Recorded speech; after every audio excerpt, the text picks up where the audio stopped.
Ms. President, every time is work time. So there's very little rest. But of course, you'll be allowed to rest. But generally, as a president, the whole country is on you. You say one word and it's policy. So remember that. If you are a leader, anything you utter in your mouth becomes policy. So I'm happy to be with you. Harrison approached me, as he has said, and this is what I do. It's my piece of cake. So I didn't have a problem responding because usually this is what I do. And we are happy to reach out and make sure that we empower everyone, make sure that everyone is aware and knowledgeable about food and nutrition security. Like when you are told to talk about food security, I'll only give you one dimension, probably. But if I sat with you for a week, then you'll know food security is multifaceted. It's so big. It's like the elephant that the blind man could not describe. So you may think you have it all, but food security could just be because of infrastructure, maybe a road. There's no road to lead you to where you can get your food. It's because you don't have land. It's because you never went to school. You don't know about food. It could be because maybe you are poor. You don't have money. It's because you don't know how to produce food. So there are many, many things that we could do. Or maybe it's because you have been displaced. You are living somewhere. Like right now, if you think of people who have been displaced because of civil strife, war, they have been displaced. They have no access. They don't have that normal environment where they have to cook and go shopping and cook and present to their families. Now they're on the run. Or maybe they are displaced, they're somewhere. So security, it could be about security. So many things influence food security. So I'm going to take you through this food security presentation. I'll present it in 3 parts. I'll deal with first of all, international law on human rights, and then the Kenyan context on food security, and then the national food and nutrition security policy and what progress we have made as a country. Mine is mainly to help you to understand what food security is and the implications of food security. Food security is related to national development. So we say that food security will exist when all people at all times, always, they have physical, economic access to sufficient, safe, and nutritious food that meets their dietary needs and food preference for an active and healthy life. You want to be active and healthy. You are here looking very active and healthy, bright, because nutritionally you're okay. If you are not nutritionally okay, some of you by now have started dozing. I'm just seeing bright faces looking at me, so it means you're nutritionally okay. You've had breakfast. Okay. So classical food insecurity will occur when you find that an individual or community suffers from hunger or malnutrition. Then you will know that person is food insecure. You are hungry because you have not eaten, you have not accessed food. Or we can actually see you're malnourished, you're not doing well. Malnutrition takes many forms. So in that case, you cannot be able to take part in any activities, even national building activities, development issues, you cannot. So food security enhances peace and nutrition, peace in a country, and also it allows you to attend to any issues within the country. So undernourished people are referred to suffering from food, are found to be suffering from either food deprivation, which implies that their dietary energy intake and other nutrients are inadequate. they have not been able to consume what is adequate according to what they require to be able to carry on the activities that they have. So there's a threshold that is set. Different countries, or maybe for different activity levels, you'll find that there are different thresholds that are set. So if you're not able to meet that, to match your activity level, then you're known to be food secure. So there are certain indicators that have been identified to define food insecurity. Normally we look at crude mortality rate. If people don't eat, definitely your systems will stop. It's like fueling a vehicle. The system will stop. So the food is your fuel that drives you. So there'll be mortality. So that is what is measured. Then there's also malnutrition. Malnutrition takes many forms. It's either you are hungry or maybe you are lacking in certain nutrients that you are not able to take up. And then it also maybe we can measure it according to food that is available. What is available and accessible to you? Then we can also measure it in terms of what you are taking. Are you just subsisting on ugali only, potatoes only, managu only, or what are you eating? So, and then food, if I gave you food and I didn't give you water, it's useless because you need water to cook the food. You need water to also take in the food that you are ingesting. So water is so important that it's classified together with food. Although it's not food, it does not have energy, it doesn't have nutrients, but generally it helps you to digest food, it helps you to cook the food. So it's very important, and also to make the food safe. So normally also we look at the coping strategies that people employ to be able to access food or to produce food. And also many livelihood strategies, maybe employment or at the community level, there are certain engagements that people have to do to be able to access food. You may also utilize your assets to access food. So at that level, when you don't have food, you are hungry, isn't it? So hunger is such a difficult thing to describe. So I want you to tell me what hunger is. But before you tell me that, it is, first of all, let me just describe for you, it's a kind of physiological expression of your body to show that you have not eaten. So you may have certain experiences, feelings in your body that may show that you have not eaten. So hunger could be either hidden, where you are hungry. You may be sitting here.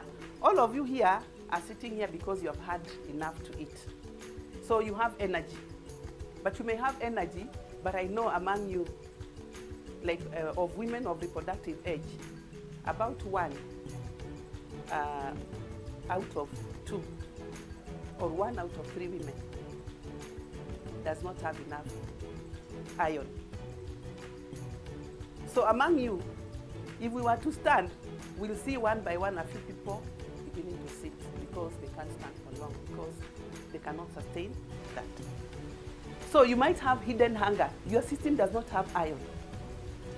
So we know that you need to replenish your iron monthly. So iron can be stored in your system, but if you don't eat proper foods, then the system will be compromised. We also have zinc, we also have vitamin A. Some of us are wearing glasses because our eyes have been compromised because of our nutrition. There are many things that you'll find that actually show that you have been suffering from nutrition insufficiency. So in Kenya we have a situation where many of us do not have access to adequate food. Actually, even if you're not hungry, you'll be lacking 1 or 2 of other micronutrients. So I want you to tell me, having understood what hunger is, I want you to write somewhere. How do you feel when you are hungry? How do you feel when you're hungry? Or what happens when you're hungry? So just write down what you feel. It could be one thing you do or several things. How do you feel when you're hungry? So write it down, and then I'll have your friend, the one seated behind you, to read. I'll take randomly a few people to read what you feel when you're hungry. Yes, just write it down.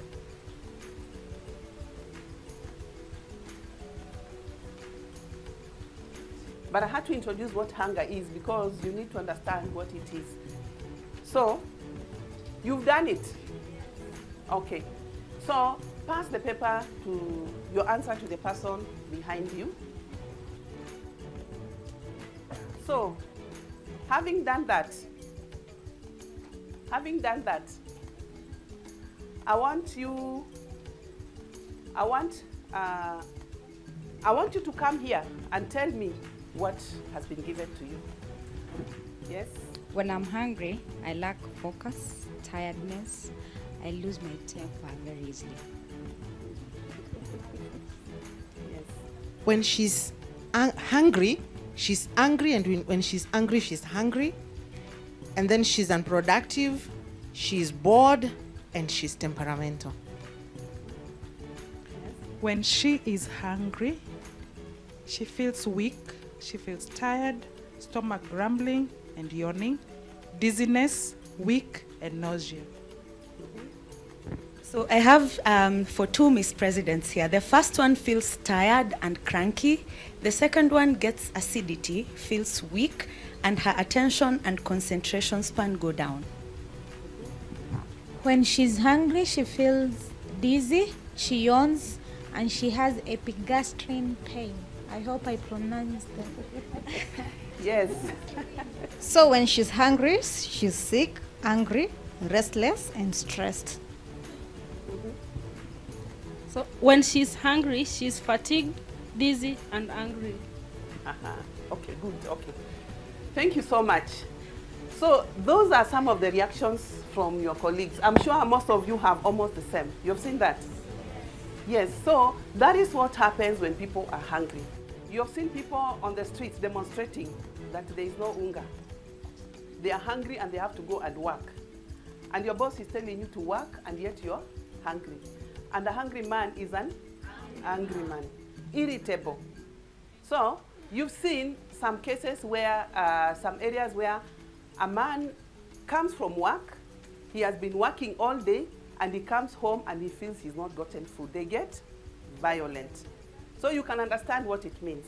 Or maybe you serve food, you find this person is feeling you are threatening their life because they feel insecure. So hunger is so dangerous. So that's why we have to struggle, and we take 3 meals a day. Or even if it's 1 meal, but you make sure that you are trying to control that. So as a caregiver, controlling hunger in your household is very important. As a leader, ensuring that your people are not hungry is also very important. There's a survey that was done, and also we try to look at what people say when they are hungry. So you may not be able to see, but one is body weakness, lack or low energy, exhausted, dizzy, uncomfortable, thirsty, cannot function properly, weak joints, fatigued, headache, heartburn, stomach acidity, hunger pangs, unproductive, shivering, stomach upset, empty stomach, unwell, worrisome, hopeless and tend to give up easily, or I just feel like I've not eaten. So in such a state, activity or work productivity is needed. So you're likely to do a lot of things because of hunger. So hunger is what the whole world is always trying to address. They're trying to make sure that people are not hungry so that they can go about their normal economic development activities. So let's now look at international law. It does not just begin with us. It has started from far. Before, when the populations were low, people did not worry so much because there was always food, plenty for everyone. Now, globally, efforts towards eradicating hunger started after the World War II. That is where there was a lot of displacement and people were disconnected with their routine activities, from where they live, where they're able to access their food, and it became a problem that was noticeable. So after the World War, among the rights that were recognized that is important was the right to be free from hunger. So we have the United Nations General Assembly formally recognizing and adopting the Universal Declaration of Human Rights that was after the 1945 World War. So the Universal Declaration of Human Rights constitutes a special category of international legal instruments on the inherent dignity and equality of human beings. So we are all equal. We are born equal. We all need food to be able to survive. Whether you eat rice, you eat chapati, you eat potatoes, you eat yams, you eat spaghetti, bread, whatever you eat, it keeps you going. And we all expect to be functioning at the same level. So the human rights law was passed, and the right to food is a component of the International Covenant on Economic, Social, and Cultural Rights. So within that, we have the right to food. So states have an obligation and duty under international law to ensure that its people have access to food. So states must respect your right to food. They must protect your right to food, and they must fulfill the means to ensuring that you have your access or availability of food. Is the responsibility of the state, and that will now rest squarely on governance.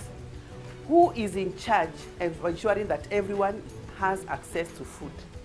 So it is something that we must all accept, respect, ensure that everyone has generally access to food in their own ways. Whether you are a hunter or you are a producer or you have to buy your food, you have to lay the foundation to ensure that food is available and it's accessible to all.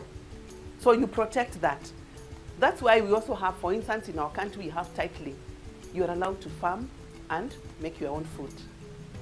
So if you are deprived of your farm on which you produce food, then that is kind of a right violation. That's why sometimes you see the hunters and gatherers are getting out of, once they have been evicted, they get out and try to complain because now they have been deprived, their lives are threatened.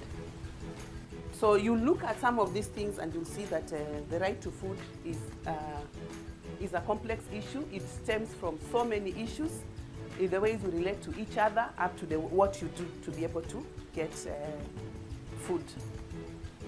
So the Constitution of Kenya binds Kenya to domesticate all international and regional treaties, covenants, and conventions to which Kenya is party. So the international human rights law is also very important. So states must take steps to ensure that the rights to food, the international human rights, International Convention of Economic, Social, and Cultural Rights is realized. So there should be no discrimination. You have to provide an equal playing field, allow everyone to freely get their food because we are all equal, whether you live in Kenya, whether you live in Uganda, whether you live in Rome, or you live in Australia, the rights are the same because we all need food to survive, food and water for that matter. Although the right to food was spelled out in the International Declaration of Human Rights, it did not come into effect until in 1966. So 1966, member states began to realize, because population was growing and people were beginning to get the pressures of inadequate food. So there are countries which were really suffering, particularly if you look at the Asian countries, far Asian countries like Japan, they're already suffering from food deficits at that time. Our countries, we still had low population and the people were still getting enough. But there are countries which are already feeling the pressure of inadequate food. So around 1975, 76 is when most of these Declaration of Human Rights was actually adopted, including the right to food. So it was not easy because people needed to understand what is the right to food, because as I said in the beginning, it's very complex. It is not because you are able to produce. You can produce maize, but you can't live on maize. I've said that there's also hidden hunger. You need more than just maize. You can produce bananas, but you can't just live on bananas. So at the World Food Summit in 1996, they realized that they needed to provide guidelines to countries to be able to implement the right to food. So guidelines were developed, and member states now began to get comfortable in the way they were using the way they were implementing the right to food. So this is mainly the work of three key institutions: the the High Commission for the Office of the High Commission for Human Rights, the Committee on Economic, Social, and Cultural Rights, and the Food and Agriculture Organization. That was their main responsibility, ensuring that all member states are able to articulate the right to food issues. These guidelines can be incorporated either in the legislation.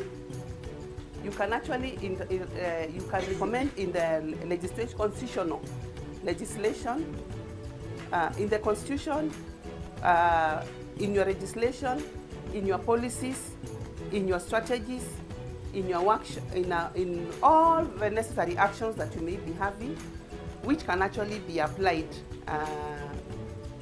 at all levels. So the domestication of the treaty, we have said it has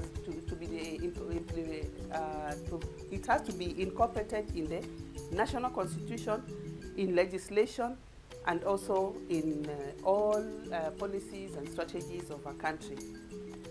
So Kenya has adopted all three. It is in our constitution. We have Article 43 of our constitution, which clearly articulates and actually provides for the protection of the human rights to food. And then we also have the legislation that also protects in terms of fulfilling and protecting the right to food. The right to food ensures that everyone has a right to an adequate standard of living, which includes also food. So, and government has progressively ensured that this is achieved.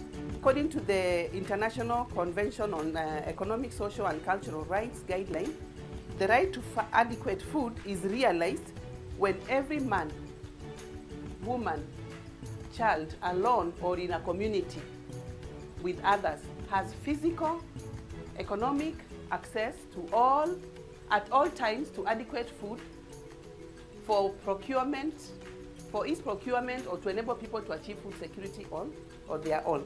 So you may be able to, I've just given it there so that you can be able to read and understand that. So it has to apply to everyone, whether you are under the care of somebody or whether you are the one who is providing, but everyone has to be able to have the food. So the right to food implies that food is available in the right quantity and quality. Because you may have food available, but the quality may be providing other effects on you that is actually making it, impacting negative, making you sick, or it can even cost your life. And then also the right to food ensures that it requires that food is accessible. You have to have means of accessing the food. So there are those people who live in places where they don't produce the food. So their access to food matters because they need income, and also they need functioning markets, and then they need the prices of food to be affordable. So when price of food is too high, then accessibility is compromised. If markets are not functioning, then accessibility is compromised. Markets will function because food can be brought in, and also because there's security, and also because people are allowed to interact and bring in food, and also the terms of trade are actually favored. So we have legislation and regulations that can control that. In terms of availability is what you produce. You may not be able to produce everything, but what you produce, you are able to use that and exchange to get other foods. However, we have principles of food security. For governments, they should involve all stakeholders and through policies, through laws and budgets, be able to make food available and information available to everyone. So there should be transparency in the way that is done. So transparency in terms of involving all stakeholders in the, developing the policies and also in providing, developing the laws and also making budgets for the food availability and access is very important. Human dignity. Food should be accessed or provided with dignity. So there are certain circumstances when people are kind of brought down too low just because they are hungry and people know that they can use food to get what they want from you. You've seen sometimes when people want to get something out of you, they kind of take you somewhere where they feed you well, or they give you money to go and buy food so that they can get what you want. So food is something that can easily be abused, but we say you have to treat people with dignity. Don't let people fight for food, where people are struggling, fighting for food, because everyone needs food. The insecurity, you have all described what it means, yeah? There is that fear. If you are hungry, you don't know what will happen. You are not productive. Sometimes when it's so intense, you know you could even die. So you find people can do all sorts of things to ensure that they get food. So do not use the need for food to abuse the recipients. And then empowerment. Empowerment is important. Allow people to have the means of getting food. While exercising the authority, you also have to ensure that the rule of law must prevail. You cannot obtain food through going to steal from others, depriving others of what they have worked so hard for. So you must obtain food in the right ways. Do not obtain food in a way that is unlawful. Here we have various constitutional provisions that are related to the right to food. The most important is Article 43, where everyone has the right to be free from hunger and to have adequate food of acceptable quality. There is also Article 53, which refers to children. All children must have food. Every child has the right to basic nutrition, shelter, and healthcare. So children depend on you. If the door is locked and a child is sitting outside there, there's no way they can have food. When the mother or the parent is not around, the children will just sit there, they will not have food. So the Constitution specially protects the children because they have no means, they are not empowered. They cannot buy, they cannot farm, so they just have to depend on you. Because they depend on you, you have been empowered, you are also protected, but so as you are protected, you must also protect children to be able to get the foods that you need. So that is about the constitutional and international law on food, on the right to food and food security. So any questions thus far? Yes. One issue that has always bothered my head, being a citizen of this country, is the fact that hunger is a vicious cycle. I actually forgot a newspaper that I have in my archives from the 1996. And I was seeing that there was hunger then. Right now, we have hunger. I'm so glad that out of our many facilitators, today we have a government official. I feel this country does not lack in policy. I feel this country does not lack in laws. Kindly make us understand, what is it that makes us not do that which we need to do to change the narrative of this country? I know government officials do benchmarking. They travel a lot to countries that have a success story. I'm looking at countries like Egypt that get their water from our Lake Victoria. I'm looking at countries like Israel that have barely any land. But these countries do a wonderful job when it comes to providing food for their people. What is it that makes us not change this narrative? You are our facilitator today. But please, when you go back to the office, know that the Kenyans are crying for a change in the story that we keep on talking year in, year out. Thank you. I wanted to ask on the Galana Kulalu project in Kilifi and Tana River counties that the country spent, or the Kenyan government spent, over 8 billion on it. And up to date, Kilifi is one of the counties that is facing hunger and extremely drought. So I don't know what happened, because it's more of a white elephant project.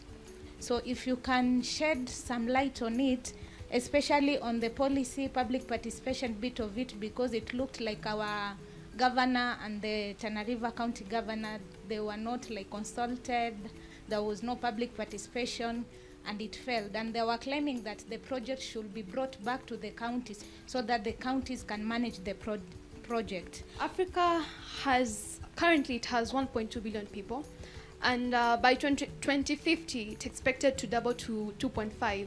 And you know, majority of the population in Africa, about 75% are the young people. And in that category of young people, the one who account for it more are the adolescents.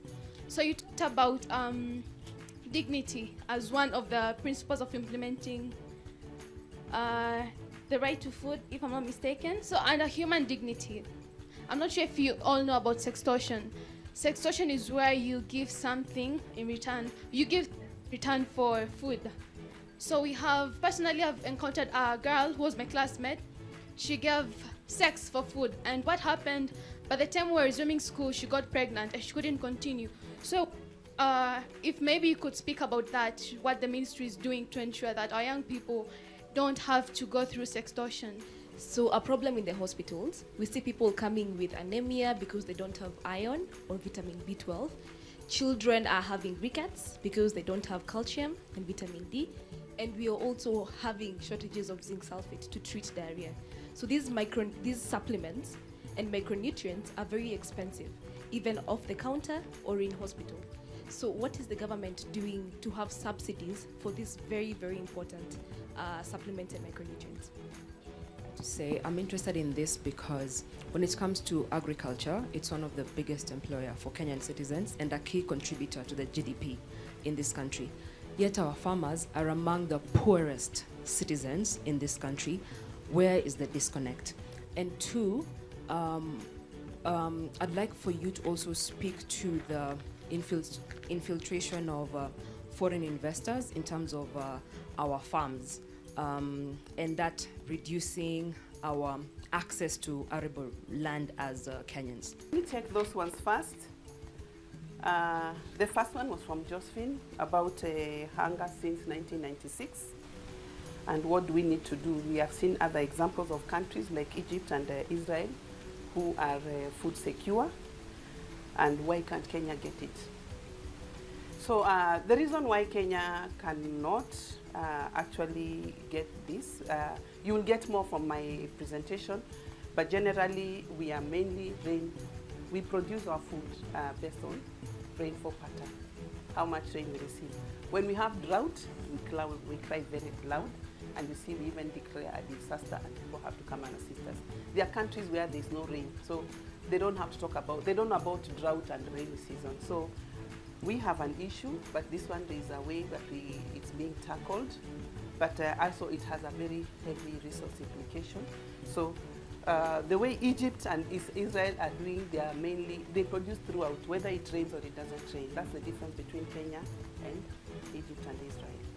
But generally, when I do my presentation, you'll be able to get more on that. Galana Kulanu is one of the national government projects that was meant to support food security in the country by producing extra within the extra food to meet the, to reduce the national deficit of food.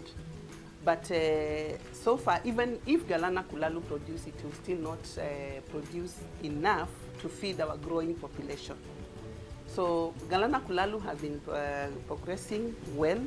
Sometimes it's also seasonal, sometimes because of the contractual issues. Sometimes it has taken too long to start, but they can be able to produce up to 2 crops. But still, what they produce can just be enough maybe to feed the people at the cost. It cannot actually feed the entire country as we want. And Galana Kulalu is an advantage because it's government land contracted by private sector to just support government to be able to achieve the deficit that we have. So it is not a county project, it's government managed, so that is government land. That's why I was saying that the rule of law has to prevail. You cannot demean a child to be able to confuse a child because you know they are going to be hungry and they are going to need food. So the rule of law in this case has to prevail, and we have very clear laws of dealing with such things. So I cannot elaborate on that, but as I've said, it's a requirement that one of the principles of the right to food is to ensure that the people receive food in dignity. You don't have to go so low so that you are able to get food. Hunger and starvation in northern Kenya. Hunger and starvation in northern Kenya is mainly due to the cyclic effects of drought. When we have intense drought, then we have to come in. Government has mechanisms of dealing with such. Every year, usually you'll find that every year we do assessments every 6 months to see how the population in those counties, in those areas are faring. And manually we monitor food security and the livelihoods strategies and assets that they have. When it goes too low, government comes in to intervene. There are those households that are constantly on relief, and we have cash transfers that are already constantly being transferred to certain households. Okay, all cases of malnutrition. When you're malnourished, particularly for children, there's also government intervention at the hospital level. So once they are identified, there's a way they are linked to the social protection through the social protection programs and also the nutrition program so that they can be assisted. So once rehabilitation is done, education is done, there are some which is because of poverty, but they are linked to the social protection programs that are in the country. So government has gone into all the way to try and ensure that there is at least some form of response to handle crisis and emergency issues. So food will be delivered when people are displaced until they go back. You saw what happened in 2007, those people were fed. It was a very heavy investment, budget requirement to manage those people until they were fully settled back. Even during drought, government also puts in a lot of money to ensure that these people, no one dies because of hunger. So these programs are running. As we speak, there are also programs which are already running. And we are moving from providing food to providing cash so that people can choose what they want to consume. Farmers in the country are the poorest. So that is very true. It is actually very true, we know. If you look at all the value chain actors, from the way food, farmers just produce and then they deliver to the next. Maybe a middleman or maybe a trader or whoever has contracted them. You'll find that what they receive, in fact, most of the time they make losses. So a lot of times you find that because they are not growing, they keep trying different ways of how they can stabilize themselves. So it is about what they get out of, and most of the time farmers produce the same thing at the same time in the same area. But the people, the off-takers who are bringing it like maybe to Nairobi, those people seem to be doing better. In fact, when you call some meetings, you'll find that farmers arrive in gumboots on a bicycle. At best, they are dropped by a motorbike, or they take a matatu to reach a meeting. But all the other value chain actors, they arrive, they are chauffeured to come to the meetings. So it's a little bit unfair, but now it's a question of now sensitizing farmers, empowering them, and also making sure that they are able to increasing their voice. If when we kind of help them to come together so that their bargaining power is improved, then they can have a say. Because every farmer, in most of these cases, the poorest farmers are those ones who are not in cooperatives, where they are selling on their own.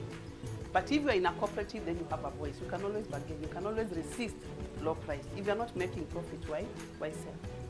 So such are the things that have made our production kind of stagnate or maybe sometimes come down because farmers get frustrated. But at the top, you find that the market for food is always there. Who has not eaten today? The market for food is always there. The farmer is always there struggling to produce. But there's somebody in between who knows more than what the farmer does. They know where the market is. They have the capacity to deliver. Some farmers have never been to Nairobi. But what they produce always comes to Nairobi. So it's a question of empowering them and improving their bargaining power so that they can be able to reach the market and market for themselves, or putting them in cooperatives where they can be able to market. So that is the first set of questions. I will take the three on this side. There are many. So my question is on the neonates that we have, especially from HIV positive mothers. Yes. Sometimes you realize that the moms are dead, and so a child is left behind, and you cannot supplement them with cow's milk. And you know now a packet, a tin of naan is almost 1,500, and this is a family that cannot afford. Again, even if this mother can continue breastfeeding, they cannot continue breastfeeding all the time. They have to supplement with uji because they are not having enough milk. So what is the government doing to ensure we have, apart from the root and other things that we have in hospital, what is the government doing about neonates who need supply of this kind of milk? Thank you. Okay. Really want to understand on why the government have now decided to go into the social capital, giving people money instead of the investments in terms of production of food, especially in northern Kenya. Because I'm in Isiolo and I've seen the NDMA, the National Drought and Management, in the process of registering households that cannot be able to have their own food. And also, wherever there is drought, it is also, the county has put it part of their recurring budget to be able to providing food to these people. Are we investing so much into the social capital instead of investment in food security? Thank you. We have so many NGOs and CSOs implementing things to do with livelihoods and agriculture. They get this too much funding, but we realize that there are so many NGOs duplicating the same idea and not really impacting into the agricultural sector, because we have so many staffs in the different NGOs but so little input into the agriculture. Can the government of Kenya regulate and make follow-up after an NGO or any of those corporations gets funding? Do a monitoring and evaluation and determine the feasibility of the project. Then another one, I sit at the NDMA board for the Equity Bank sometimes. So we have two groups. We have the group 1, then we have the group 2. Since the registration of the two groups, that was in 2017 when they were doing piloting for the project, group 2 has never received any funds, yet people have ATMs.